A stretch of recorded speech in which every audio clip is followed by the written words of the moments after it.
Welcome to the 416 podcast. This is the interview series with Wayne and Cindy Rodgers. And today with me is Drew Reece, and we are in Columbia City, Indiana.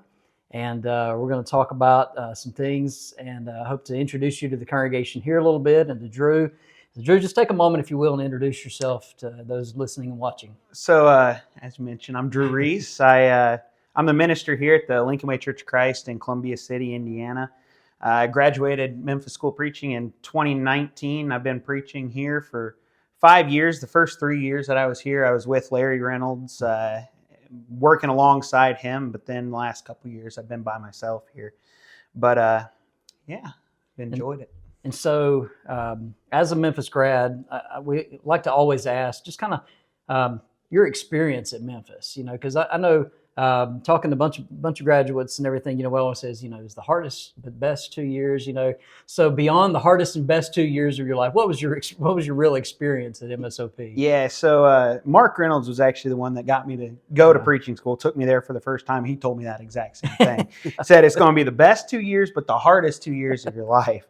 And when I say it's my best 2 years, I think my wife doesn't like it too much because it was before we were married. But it was a great 2 years. You learn a whole lot, and it's a lot of studying and a lot of time spent.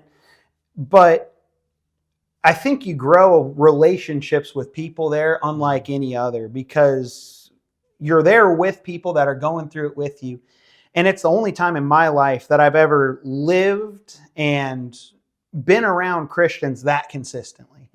And like the friends that I made there are still some of my best friends, some of the greatest times, funnest memories that I've got. And then ultimately the knowledge and the teaching that I got when I was there is what's kind of carried me through and helped me in ministry and stuff like that. So. Yeah, that makes sense. You know, and you think about those friendships that you gain while you're there, people that you didn't know.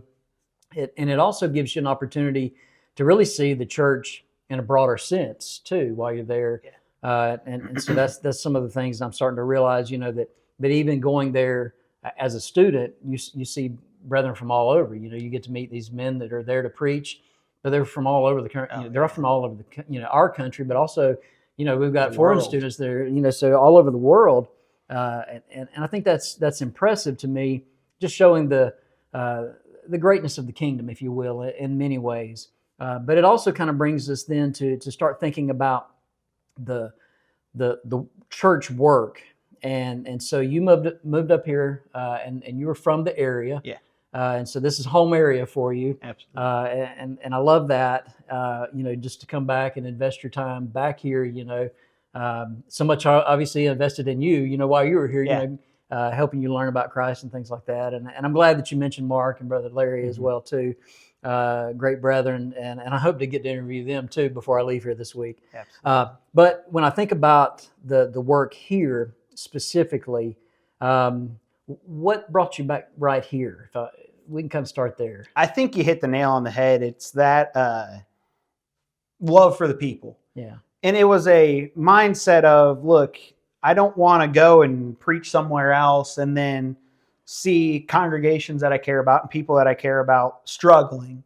So for me, it's I want to do the best that I can with the people that I know, the people that I care about. And ultimately, I love it. Like you said, it is home for me. Sure. And I want to mention or go back to kind of what you were saying about like in preaching school, you get to be around all those people, because growing up in the North, like you said, I grew up coming to this congregation.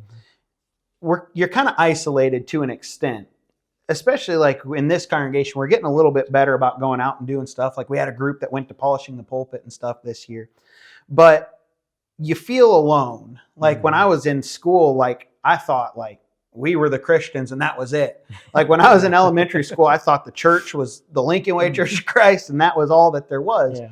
So it does open your eyes. Like when I went down there and like I had Luau Soli from American Samoa, Carlton Graham from Jamaica. Then you get to attend at Forest Hill every once in a while when I went preaching somewhere else. And you see congregations that are bigger.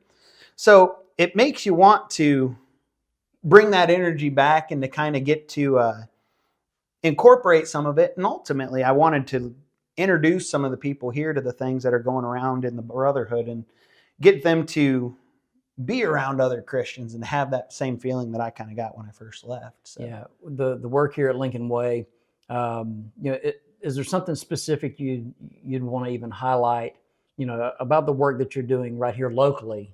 And I know, and I'm grateful the idea of taking members here and letting them see the church in a bigger light too, because that's important. That's something that certainly we've experienced in the past too. Is just trying to introduce our brethren to good works throughout the brotherhood and things like that, and so we want them to know about those resources.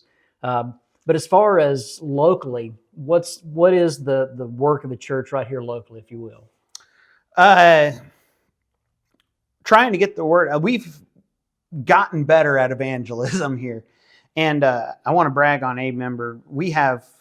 This is a really young congregation, as you got to experience on Sunday, but we're really young, and there's a lot of kids, and it's growing. But it's always exciting when you see the members working, right? Right. So we've got a guy just graduated high school like 2 or 3 years ago, a buddy of mine, and he calls me up the other day. Well, I was going over and studying with him, and he says, hey, there's this guy that I worked with before. He sent me a text and said he wanted to study because when they worked together, they would drive in the truck and conversation would just make its way to something religious. So the guy wanted to study with him. And then I got a call Thursday before you came and we went and baptized him. Oh, that's great. Yeah. So it's exciting seeing the members start to work, but obviously we're trying to work in the community and trying to get to know people. We have Rob coming the beginning of next year and trying to grow that work of evangelism a little bit more. That's great. So. Is there a difficulty, thinking about the area, a little bit broader sense, but just thinking about, the Lincolnway congregation, but thinking about the brotherhood in this area, what's the difficulty here, obviously? Just distance, I think, is a lot of times what it is. I was listening to a couple of the others, and like out in New York and out east and out west, I know it's further away, but here you do kind of get isolated as well. Yeah. So we've been trying to do stuff with other sound congregations that are in the area and trying to get our kids involved with other kids and make it known that, look, you're not alone, because it does get to feeling like that sometimes. When you're up, when you're down south, like you drive around, there's a Church of Christ on every street corner, and there's no shortage of it. But up here, it's a shock when you see one instead of kind of the norm. Right. So it's just the work of trying to get them introduced, trying to get people recognizing that we are here and that we're not the only ones. Yeah. So. Well, I love the feel. A lot of times we talk about this. Sometimes when you walk into a congregation the first time, there's a feeling that you get. I mean, there's and you could tell immediately this congregation was vibrant, felt alive, excited to be here, and excited to be with one another, and and it was. That's always a good sign of a healthy congregation, but also just folks that want that love the Lord and love each other. And I think that was a great thing to be able to see that, and I'm glad for that to be the case here. Certainly, I know that the difficulty that can arise, certainly that feeling of isolation and being kind of separated from other people as well, or from other congregations at least.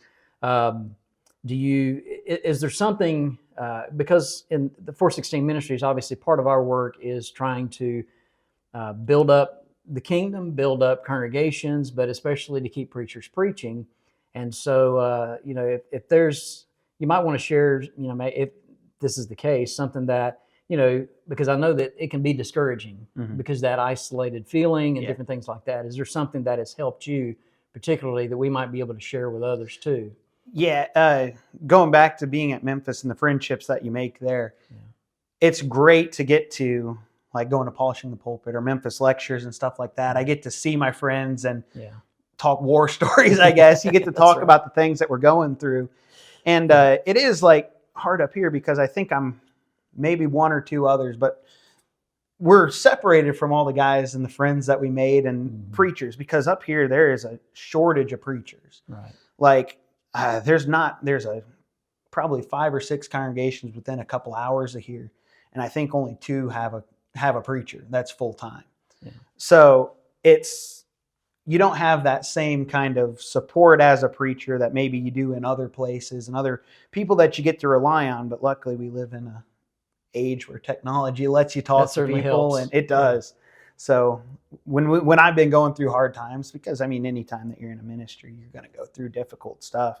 But it's nice to be able to rely on those friendships and the people that are kind of doing the work too. So. Right.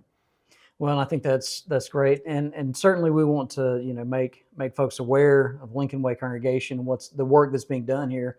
You mentioned, and you hinted to it a little bit as we were talking, but you mentioned before we went on camera, just kind of a plea for preachers to come, to the area, to come, not this specific area, obviously, but to come up, to come to the north. There's this preacher shortage, obviously. And so there's a work to be done right here. I know Cindy has a question as well. So yes. So when we came up here, y'all were telling us some things that we could do. We had friends that told us some things like going to the dunes yesterday. And so there's a national park up here that people can come to. So if they were trying to hit all the national parks, and they made their way up here and came here for worship and wanted to be in this area. So what are some things that they could do?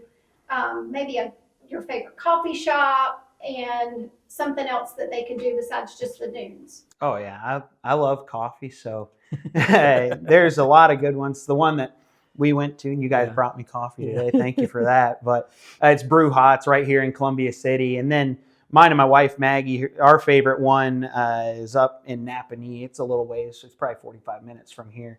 But it's called Main Street Roasters, and they roast their own coffee. And it's just a really nice big coffee shop and stuff. The area, there's not a ton of exciting things to do. It's a great place to live, but you have to go. And like you guys saw the dunes, and it is enjoyable. You're here in the perfect time of year, I think. It's fall. It's beautiful. The fall leaves are great right around here. But Shipshewana. Yeah, Shipshewana is fun. Amish town and restaurants that are over there. Yeah, somebody said, be sure and get maple syrup. We're there. Absolutely. Yeah. One last thing before we leave. Well, you mentioned it, but going back to the kind of preachers, if you're a preaching student and you're looking for somewhere, don't be scared of the north. There are, we're a testament that there are congregations that are growing up here. We've grown pretty substantially in the last 7 years or so. We went from about 60 to 100.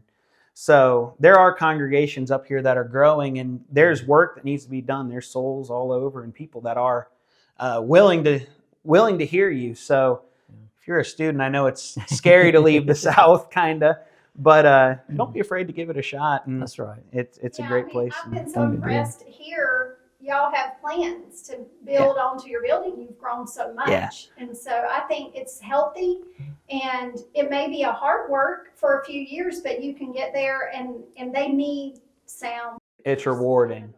Yeah. And the cool thing is everyone's kind of doing it. I think there's a sense of that understanding that, hey, we're a little bit in a mission field. If we're not doing it, no one else is going to. Sure. So it's great I love being up here, and don't be afraid to come up. So absolutely, come up and check it out. That's and spend some time up here, and certainly Drew will get you in touch with folks maybe you need to know, or think about some certain areas to if you want to do some mission work or something like that. So Drew, thanks for sitting down with us, and thank you for tuning in. And obviously we'll have all the links for the Lincolnway Church of Christ here in Columbia City, as well as our links. And so I hope that you'll go and check out not only our page on YouTube, but the Scattered Abroad Network, who host our podcast. There's a lot of other podcasts on there as well, a lot of resources for studying the Bible. So we'll hope that you'll join us a little bit later. We'll see you further down the road.